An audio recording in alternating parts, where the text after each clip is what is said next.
तो देखो भाई, आज एक ऐसी फिल्म रिलीज हुई है जिसमें अगर ये बंदा नहीं होता, मतलब आयुष्मान खुराना नहीं होता, तो मैं इस मूवी को ना पूछता भी नहीं भाई। क्योंकि भाई ये एग्जैक्टली उस टाइप की मूवी है जो मेरे को थिएटर में देखना पसंद नहीं है बिल्कुल भी। मींस कि मैं सुबह सुबह जाऊं थिएटर में घुसूं, फिर वो खाली थिएटर देखे, फिर मैं नौटंकी करूं कि सर मूवी लगा दीजिए क्योंकि थिएटर खाली पड़ा हुआ है, वो लगाने को तैयार नहीं है, उनके सामने हाथ पैर जोड़ूं, फिर इंतजार करूं कि भाई 2-4 लोग और आएंगे तो मूवी चलेगी, उसके बाद फिर मैं इस टाइप की मूवी देखूं जाके। मेरे में तो इतनी हिम्मत नहीं है भाई। पर आयुष्मान खुराना था, मेरे को लग रहा था कि भाई ठीक है, कुछ तो देखने को मिलेगा। एंड मेरे को क्या देखने को मिला, बात करते हैं उसके बारे में। तो अभी भी आपको अंदाजा नहीं पड़ रहा है तो मैं आपको बता दूं कि भाई यहाँ पर एक मूवी रिलीज हुई है जिसका नाम है पति पत्नी और वो दो, जहां पर पति पत्नी तो है ही, उसके साथ वो भी हैं जो दो हैं, जिसमें जो हमारे आयुष्मान खुराना होते हैं वो होते हैं एक फॉरेस्ट ऑफिसर। उनकी लाइफ में कुछ ऐसी ऐसी चीजें होती है, कंफ्यूजन क्रिएट होती है और पूरा एक कॉमेडी ऑफ एरर बनने की कोशिश करती है ये वाली मूवी, पर हो नहीं पाता। तो जब ये वाली मूवी में देख रहा था, मैं सोच रहा था कि भाई इस मूवी की शुरुआत हुई कहां से। बहुत समय पहले 1978 में एक मूवी रिलीज हुई थी जिसका नाम था पति पत्नी और वो। उसको डायरेक्ट करा था B.R. चोपड़ा के द्वारा, और जितना मेरे को पता है वो एग्जैक्टली वही थी जो हमें कार्तिक आर्यन की मूवी देखने को मिली थी। अगर तुम कंफ्यूज हो रहे हो तो कंफ्यूज मत हो भाई, क्योंकि 2019 में सेम नाम से एक और मूवी बनी थी जिसका नाम था पति पत्नी और वो, जिसमें कार्तिक आर्यन थे, जिसमें कार्तिक आर्यन भी एक गवर्नमेंट ऑफिसर होता है जिसकी एक बीवी होती है, पर उसमें वो एक होती है। पर इसका ये सेकंड पार्ट है, एक स्पिरिचुअल सक्सेसर है, कहानी डायरेक्टली कनेक्टेड नहीं है। तो यहाँ पर जो वो है वो दो हैं। और जब मैं इन पास्ट मूवीज के बारे में थोड़ा सा रिसर्च कर रहा था, रिसर्च तो क्या ही कर रहा था, मैं देख रहा था कि भाई कहाँ से आई है मूवीज, तो मैंने देखा कि भाई जो पति पत्नी और वो जो 2019 वाली जो कार्तिक आर्यन वाली मूवी है वो भाई अच्छा खासा पैसा कमा के गई है। इतना तो नहीं, मतलब तो उस मूवी का जो बजट था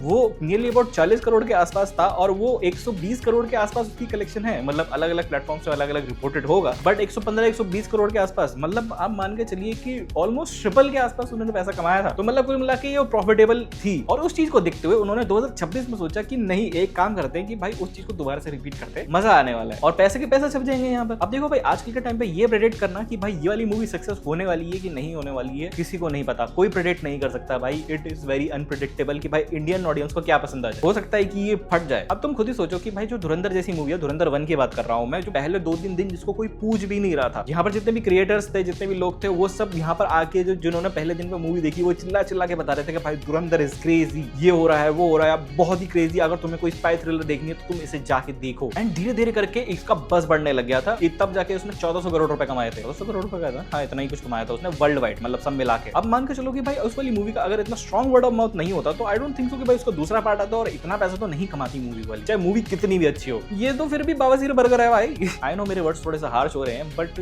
हाँ, अब देखो भाई इसकी स्टोरी के बारे में बात करें तो भाई इसकी स्टोरी इट्स नॉट लाइक कि भाई तुमने ऐसा कुछ पहले नहीं देखा। इट्स लाइक कि जो तुमने पहले देख रखा है उसमें थोड़ी सी चीजें थोड़ी इधर उधर हल्का सा परम्यूटेशन कॉम्बिनेशन चेंज कर दिया है, एंड वो चीज तुम्हारे सामने प्रेजेंट कर दी है। तुमने ट्रेलर देख रखा है, तुम्हें चीजें पता है, मतलब तुम्हारे सामने बहुत सारी चीजें ऑलरेडी स्टैब्लिश कर दी है। थोड़ा सा चीजें यहाँ पर थोड़ा सा इधर उधर करने की कोशिश की है, जो कि इतना हिट तो नहीं होता कि ऑफकोर्स भाई ये जॉनर ही ऐसा है कि भाई यहाँ पर आपको ट्विस्ट टर्न्स और क्रेजी ऐसा कुछ हो गया, ऐसा कुछ आप एक्सपेक्ट करते भी नहीं हो। आप जाते हो माइंडलेस कॉमेडी, आप जाओगे देखो, आपको हंसी आ गई तो आ गई, क्योंकि यहाँ पर भाई कंफ्यूजन क्रिएट हो रही है, एरर्स हो रहे हैं, एक कैरेक्टर दूसरे कैरेक्टर को देख रहा है, उसको इसके साथ देख लिया, इसने उसके साथ देख लिया। आप हंस सकते हो तो हंस लो। एक दो सीन्स थे जहां पर मेरे को मेरी थोड़ी बहुत हंसी आ गई थी, but I don't think so कि भाई मेरे को ज्यादा हंसी आई है इस वाली पूरी मूवी को देख के। एंड आई वाज लाइक कि मैंने ये मूवी क्यों देखी। पर्सनली मेरे लिए इस मूवी की तारीफ करना एक दो चीजों के लिए भी आई डोंट थिंक सो कि मेक सेंस। ऑल्दो मेरे पास बुराई करने के लिए बहुत सारी चीजें हैं और मैं करता भी नहीं होती बुराई, मेरे को इतना वो नहीं होता, बट एक तो स्टोरी मेरे को इतनी प्रेडिक्टेबल ही थी, बहुत प्रेडिक्टेबल थी। थोड़ी बहुत चीजें चेंज करने की कोशिश करी गई थी, वरना उसके अलावा कुछ ऐसा नहीं लग रहा था कि भाई ओके इस पर काम किया गया है। और दूसरा भाई कि आप क्या एडिट करते हो भाई, मतलब अगर आपके पास गाने हैं, ठीक है ना भाई, आप एक मोमेंट तो बिल्ड करो कि भाई अच्छा इस मोमेंट पर जा रहे हैं हम गाने, मतलब कुछ भी काम हो रहा है, यहाँ पर खाना बन रहा है तो भाई अरे लो